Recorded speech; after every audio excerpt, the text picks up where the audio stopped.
Now yield 5 minutes to the distinguished ranking member, Mr. McHenry, for his opening statement on these measures. Well, thank you. I want to start by thanking the chairwoman for holding this markup. I'll be brief and save my substantive comments about the individual bills as they come up. First, Madam Chairwoman, I appreciate the efforts of you and your team and your subcommittee chairs to reach bipartisan agreements where we can. We've got a number of bills that are bipartisan, and it was due to the willingness of the majority to accept the minority's critiques and offerings of substantive changes. And so I'm speaking primarily about Ms. Maloney's 8K Trading Gap Act, Mr. McAdams' Investor Protection and Capital Markets Fairness Act, Mr. Scott's Financial Inclusion and Banking Act, and a number of other housing bills that are co-sponsored by the ranking member of the Housing Subcommittee, Mr. Duffy. So there is bipartisan cooperation in elements of the markup today. And I would also like to take the moment to thank Mr. Duffy for his service. Now, being consistent and having been on this committee for the last, since 2011, Sean is not here at the beginning of a markup. So it is wholly appropriate that he begin and end in a very similar way, late. So, but please say that I was glorious and kind and glowing in my remarks about him so that I don't have to say it again, okay? All right, so anyway, that's great. He's gonna love what I just said. It's not as if this is being broadcast anywhere. So these are those bills, as well as their titles reflect protecting investors and markets, working toward reaching those individuals who are unbanked, underbanked, and underserved, and will assist our most vulnerable population who are in need of housing. So let me say I'm extremely pleased to see H.R. 4300, Fostering Stable Housing Opportunities Act of 2019, on the agenda.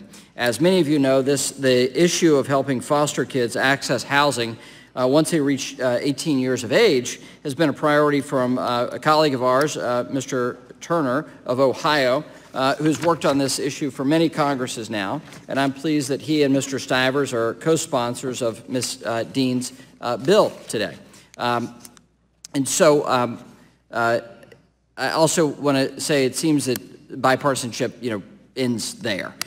So despite the bills I've described, we continue to have bills put on the agenda like the North American Development Improvement, the North American Development Bank Improvement Act. We've not held one hearing on this issue, not a single one. And there are changes that have been made between the bill filed and agreements made leading into the markup that have been that are not being kept in the legislative text we're dealing with. The Protecting Innocent Consumers Affected by a Shutdown Act, great title, but this bill is going to give information to the big three credit reporting agencies, the same big three credit reporting agencies that we criticized back in February on a bipartisan basis. One of which was the source of a breach that exposed the personally identifiable information for more than 100 million consumers. I think that's a challenge bill.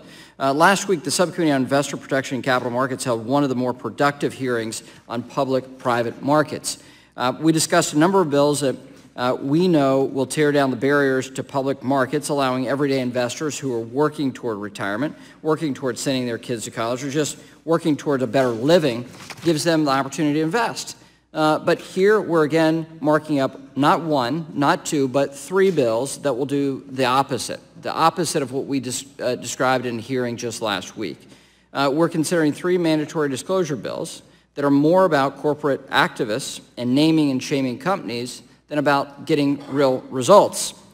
These bills, when you add up the impact of required disclosure after disclosure after disclosure, will have the opposite effect on increasing access to public markets and helping everyday investors. Now, as I've said in every markup that we've had, Republicans stand ready to work with Democrats on this committee to legislate in a common sense way, protect investors, consumers, create jobs, and strengthen our public markets. We'll continue to make that offering, and we're grateful in the areas where that has been accepted, and disappointed in the areas where it's not. And look forward to an interesting markup and hopefully a brief one. And I yield back.